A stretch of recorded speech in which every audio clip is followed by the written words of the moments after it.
بسم اللہ الرحمن الرحیم۔ السلام علیکم۔ دنیا میں سب سے قریبی رشتہ ماں باپ اور بہن بھائیوں اور بیوی شوہر کا ہوتا ہے۔ یہ وہ رشتے ہیں جو انسان کی خوشی اور غمی میں شامل ہو کر اپنے بھائی اور بہن، بیٹے اور بیٹی کا ساتھ دینے میں ہر ممکن کوشش کرتے ہیں۔ یہ وہ رشتے ہیں جن کے بغیر انسان کا اس دنیا میں زندگی گزارنا بہت ہی مشکل ہو جاتا ہے۔ کبھی ہمارے ذہن میں سوال آتا ہے کہ کیا جنت میں ہمارے رشتہ دار اور ماں باپ مل سکیں گے؟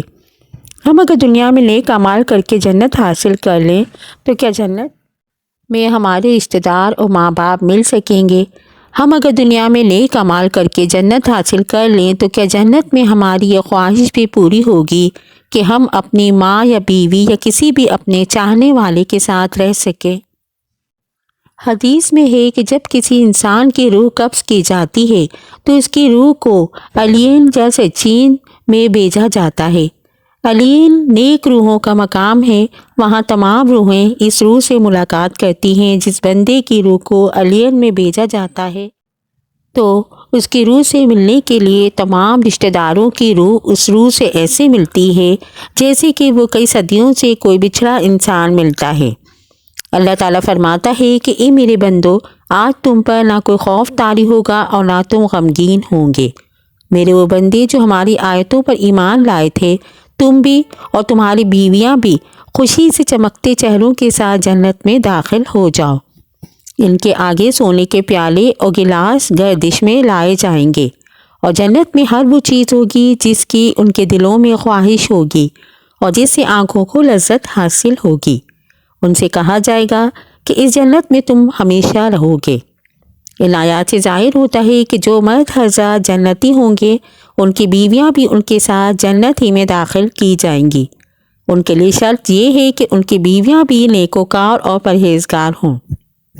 حضرت ابو ہریرہ رضی اللہ تعالیٰ عنہ سے روایت ہے کہ رسول کریم صلی اللہ علیہ وآلہ وسلم نے ارشاد فرمایا، جس وقت کوئی مومن بندہ مرنے کے قریب ہوتا ہے تو رحمت کے فرشتے سفید ریشمی کپڑا لے کر آتے ہیں اور روح سے کہتے ہیں کہ نکل جاؤ۔ تو اللہ سے رضامند ہے اور اللہ تعالیٰ تجھ سے رضامند ہے۔ اللہ تعالیٰ کی رحمت کی جانب اور اس کے رزق کی جانب اور اپنے پروردگار کی جانب جو کہ غضبناک نہیں ہے۔ پھر وہ روح اس طرح اس معطر حالت میں نکل جاتی ہے جس طریقے سے عمدہ خوشبودار مشک، اور فرشتے ہاتھ سے اٹھاتے ہوئے آسمان کے دروازے پر لے جاتے ہیں۔ تو آسمان والے فرشتے کہتے ہیں کیا عمدہ خوشبو ہے جو کہ زمین سے آئی ہے۔ پھر اس کو اہل ایمان کی ارواح کے پاس لاتے ہیں تو وہ ارواح خوش ہوتی ہیں اس سے زیادہ جو کہ تم کو کسی بچھڑے ہوئے شخص کی آمد سے ہوتی ہے۔ پھر وہ پہلے سے موجود مومنین اس آنے والے سے دریافت کرتے ہیں فلاں آدمی نے کیا کیا اور فلاں آدمی کا کیا ہوا، یعنی جس شخص کو وہ لوگ دنیا میں چھوڑ کر گئے تھے اب وہ کس طرح کے کاموں میں مشغول ہے۔ پھر خود ہی ان میں سے چند ارواح کہتی ہیں ابھی ٹھہر جاؤ، اس کو چھوڑ دو، یہ دنیا کے غم میں مبتلا تھا۔ یہ روح کہتی ہے کیا وہ شخص تم لوگوں کے پاس نہیں پہنچا، وہ تو مر چکا تھا۔ تو اس پر وہ روحیں کہتی ہیں اس کا مطلب وہ شخص تو جہنم میں گیا ہوگا۔ اور جس وقت کافر کی موت آتی ہے تو عذاب کے فرشتے ایک ٹکڑا کاٹ کر لے کر آتے ہیں اور وہ کہتے ہیں کہ تو نکل کر باہر آ جا اور چل اللہ کے عذاب کی طرف، اس حال میں کہ تو اللہ تعالیٰ سے ناراض ہے اور تجھ سے اللہ تعالیٰ ناراض ہے۔ پھر وہ روح نکلتی ہے اس طرح سے کہ جس طرح سڑے ہوئے مردار کی بدبو ہوتی ہے، یہاں تک کہ زمین کے دروازے پر اس کو لاتے ہیں تو وہاں مامور فرشتے کہتے ہیں کتنی گندی بدبو ہے۔ پھر اس کو کفار و مشرکین کی ارواح میں لے جاتے ہیں۔ حدیث پاک میں ہے کہ تمہارا تمام نامہ اعمال تمہارے رشتہ داروں خاندان والوں کے سامنے پیش کیے جائیں گے۔ بے شمار روایت میں ہے کہ جنت میں سب ایک دوسرے کو پہچان لیتے ہیں، وہ ایک دوسرے کے ساتھ مل جل کر رہیں گے، لہٰذا اللہ تعالیٰ ان کو اکٹھا رکھے گا۔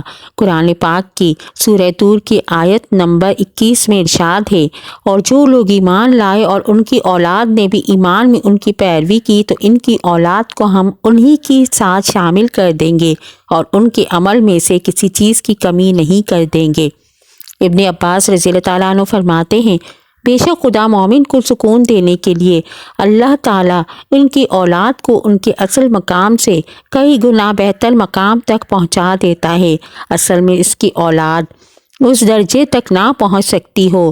آپ صلی اللہ علیہ وآلہ وسلم نے آیت کی تلاوت فرمائی جس کا ترجمہ کچھ یوں ہے کہ جو لوگ ایمان لائے ہیں اور ان کی اولاد نے بھی ایمان میں ان کی پیروی کی، اس سے یہ پتہ چلتا ہے کہ جنت مومنوں کی مرضی کے مطابق ان کی اولاد کو بھی ان کے ساتھ ہی رکھا جائے گا۔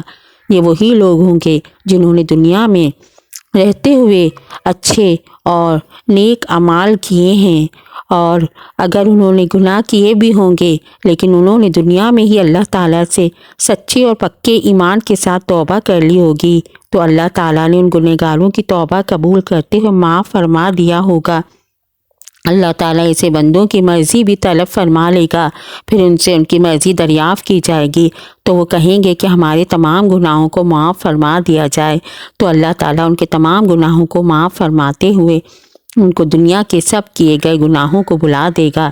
جنت میں ایک مومن کے لیے خوش اور لذت ہی ہوگی، خوشی بھی ہوگی اور لذت بھی ہوگی۔ جنت کے عمومی انعامات میں اس کا ذکر ہے کہ جو بات جنتی چاہے گا اللہ اسے پورا کریں گے۔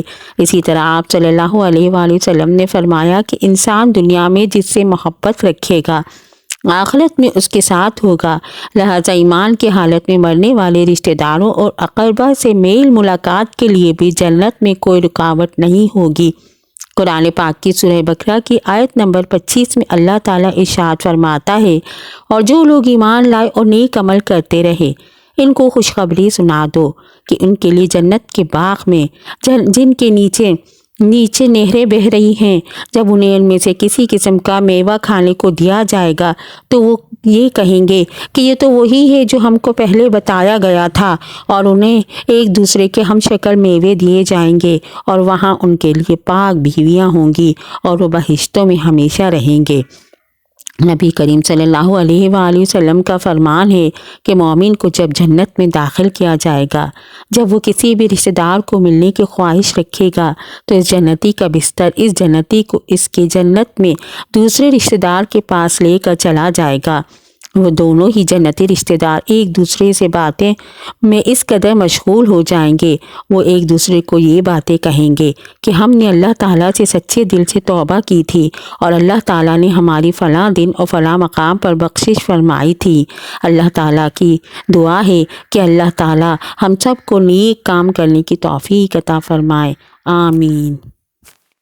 اور ہمیں بھی جنت الفردوس میں اپنے ماں باپ اور اپنے چاہنے والے رشتہ داروں کا قرب نصیب کرے۔ اگر میری ویڈیو پسند آئی ہو تو اس کو لائک، شیئر اور سبسکرائب کیجیے۔ جزاک اللہ۔